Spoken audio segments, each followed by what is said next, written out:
മറ്റാരുണ്ട് LDF അല്ലാതെ? Hello Stella madam. എന്താണോ അവിടെ ഇത്ര വലിയ പ്രശ്നം? എന്തിനാ ആളുകൾ എങ്ങനെയായിരുന്നു ഓടുന്നേ? മാഡം ഇവിടെ ഒരാളുടെ ഡ്രസ്സ് എടുക്കാനായിട്ട് വന്ന് പുള്ളിക്ക് ആ ഡ്രസ്സ് ഇട്ട് നോക്കണമെന്ന് പറഞ്ഞു. ഞാൻ പറഞ്ഞു നേരെ അവിടെ അങ്ങോട്ട് ചെന്നു. അവിടെയാണ് ഡ്രസ്സ് മാറുന്ന റൂം എന്ന് പറഞ്ഞ് പുള്ളി അങ്ങോട്ട് പറഞ്ഞു വിട്ട്. ഇയാൾ അതിന് വേറെ ലിഫ്റ്റിനകത്ത് കയറി നിന്ന് ഡ്രസ്സ് മാറി മാഡം. ലിഫ്റ്റ് താഴത്തേക്ക് വന്നപ്പോഴത്തേക്ക് അയാൾ മുഴുവൻ കാളയായിട്ട് ആൾക്കാരെല്ലാം എന്നെ ഓട്ടമാണെന്ന് അറിയാമോ? ആന അടഞ്ഞിട്ട് ഇങ്ങനെ ഓടുന്നത് ഞാൻ കണ്ടിട്ടില്ല. ഇതിപ്പോ ആടി സെയിലല്ലേ മാഡം, ഇവിടെ ഇപ്പൊ ഓടി സെയിലാ നടത്തോണ്ടിരിക്കുന്നത്. എന്റെ മാഡം സെക്യൂരിറ്റി ആണ് അത് കണ്ടിട്ട് ആദ്യം ബോധം കെട്ട് വീണത്. ഞാൻ BP-യുടെ ഗുളി കഴിച്ചോണ്ട് ഇപ്പൊ തൽക്കാലം നന്നായിട്ട് പിടിച്ചിരിക്കുന്നത്. മാഡം എന്തായാലും ഞാൻ നോക്കിക്കോളാം. മാഡം വരുന്നവരെ ഞാൻ പിടിച്ചിരുത്തിക്കോളാം. ഒളിച്ചിരിക്കുവാണാ, ഇങ്ങോട്ട് ഇറക്കി വാടാ. എടാ നിന്നോടാ പറഞ്ഞു ഇങ്ങോട്ട് ഇറക്കി വരാൻ. ഉള്ള എല്ലാ പൊല്ലാപ്പോട്ടാക്കി വെച്ചിട്ട് മാറി ഒളിച്ചിരിക്കുന്ന. ഇങ്ങോട്ട് വാടാ, ഇങ്ങോട്ട് ഇറക്കി വാടാ. ഇവിടെ വാടാ. ആൾക്കാരെ വിളിച്ച് കാണിച്ചു കൊടുക്കല്ലേ? എന്തോ ആൾക്കാരെ വിളിച്ച് കാണിച്ചു കൊടുക്കല്ലേ? ഇത്രയൊന്നും ആൾക്കാർ കണ്ടത് നിനക്ക് പോരാടാ. ഇനി ആൾക്കാരെ വിളിച്ച് കാണിച്ചു കൊടുക്കരുത്. ഇത് എവിടുന്ന് കിട്ടി സാരി? അതുകൊണ്ട് അവിടെ കണ്ണാടി കുടിക്കുന്ന ബൊമ്മയെ പോലും വെറുതെ വിട്ടില്ലടാ നീ. ബൊമ്മയെ പോലും വെറുതെ വിട്ടില്ലേ? എന്തുവാണ് നിന്റെ പേരെന്തുവാടാ? മുരുകന്മാള. നീ മുഴുവൻ മാളയല്ല, മുഴുവൻ കാള. അതല്ലേ ആ പ്രവൃത്തിയിലാണ് നീ കാണിച്ചത്. എവിടാണ് നിന്റെ വീട്? എവിടുന്ന് വരുന്നടാ നീ? അമ്പൂരിന്ന്. അവിടെ പോയി ഊരിയാ പോരായിരുന്നു. എടാ എന്റെ സ്റ്റെല്ല മാഡത്തിനെ കുറിച്ച് നിനക്ക് അറിഞ്ഞൂടാ. എന്താണ്? എന്റെ സ്റ്റെല്ല മാഡം ഇങ്ങോട്ട് വരും, നിന്നെ കാണിക്കും. എല്ലാ മാഡത്തിനും കൂടെ കാണിക്കുന്നതിന് ഒരു മാഡത്തിന് കാണിച്ചാ പോരെ? എല്ലാ മാഡം എന്നല്ല പറഞ്ഞത്, സ്റ്റെല്ല മാഡം. എന്റെ മാഡത്തിന്റെ പേരാണ്. എന്റെ മാഡത്തിന്റെ കഷ്ടപ്പാടാണ് ഈ കാണുന്ന കെട്ടിടം. 9 നില കെട്ടിടം. എന്റെ മാഡം സ്റ്റെല്ല മാഡം ഒറ്റക്ക് പടുന്നതാണ്.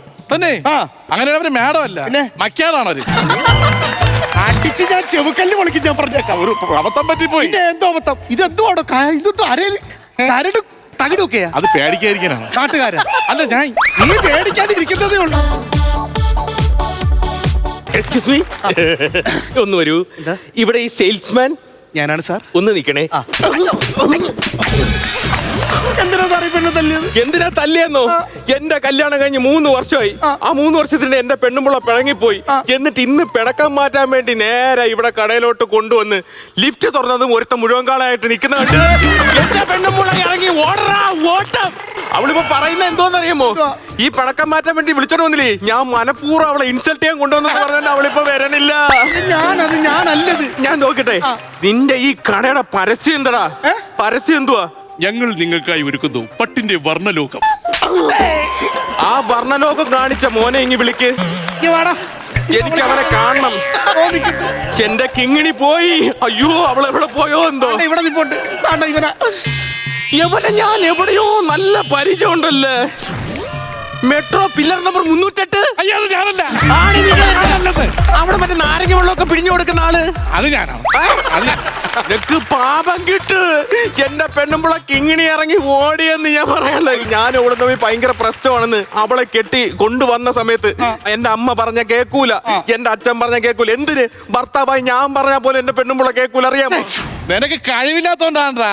അയ്യേ, ഭാര്യ പറഞ്ഞ ക്യാപ്പിക്ക് അറിഞ്ഞൂടാ. എന്റെ കുടുംബത്തിലെ പെണ്ണുങ്ങളുടെ ശബ്ദം പുറത്തു പോവില്ല, അറിയാമോ? നിലയ്ക്ക് നിർത്തണം. ഇവിടെ 9 നിലയുണ്ടായിരുന്നു. ആ ഒറ്റ നിലയിൽ ഇപ്പൊ ഒറ്റ പെണ്ണുങ്ങൾ പോലും ഇല്ല.